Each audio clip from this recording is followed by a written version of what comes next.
अब यो चाहिँ अब हामी फर्कन थाल्यो। यस्तो भयो जङ्गल चाहिँ यो चाहिँ अब हामी लाग्यो फर्कियो। अब चाहिँ यस्तो बाटो छ। पहिला यहाँ कति राम्रो बाटो थियो, अहिले चाहिँ बाटो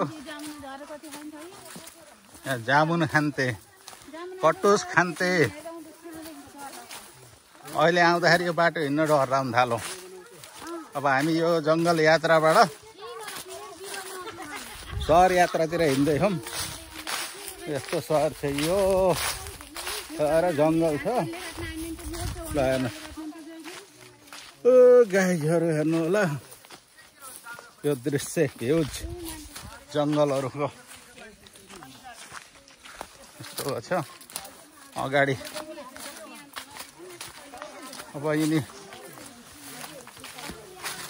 घुमफिर्न आएका हेर्न आउँदाखेरि यो हरिबिजोग जुत्ता खोलेर हातमा साट्नु भयो, लर्कन पनि सकिन्छ भनेर। बुट्टाका पात झरेर पर्सौला भएर कति उहाँ पुगिसके। हामी यहाँ पछाडि छौँ,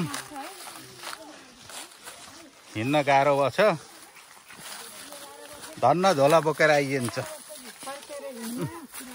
झोला बोकेर आए भए त बिजोग त बिजोग, हरि बिजोग हुने। यस्तो छ यो बाटो, उँधो यस्तो छ। हाँडा उँधो गइयो भने बस न्यार खोला पुग्छ। हाँडा उँधो चढ्यो भने न्याउ खोला, न्याउ खोला भेटिन सकिन्छ। खोज्नलाई आउँछ 2-4 दिन। यस्तै के हाल्ने। पहिला यो ठाउँ कति रमाइलो थियो, अहिले यस्तो भयो। पुरा डोलर कमाउन गएर उँधो यस्तो छ, यस्तो छ। पाल्थे यहाँ बाटो गोरु चराउँथे होइन, गोरुहरू चराउँदा यताउति बाटो राम्रो हुन्छ। क्या पुरा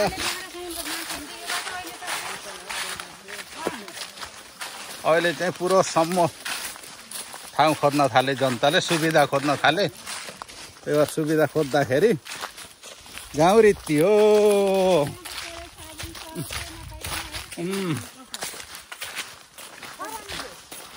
सरफ सब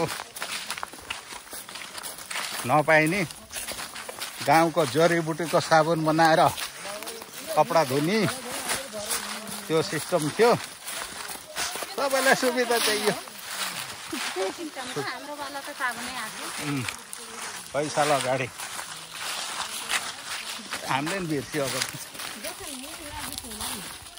दोकान त यहाँ छन्। अब उता पलतिर गएपछि यहाँ पुरा खाली हो।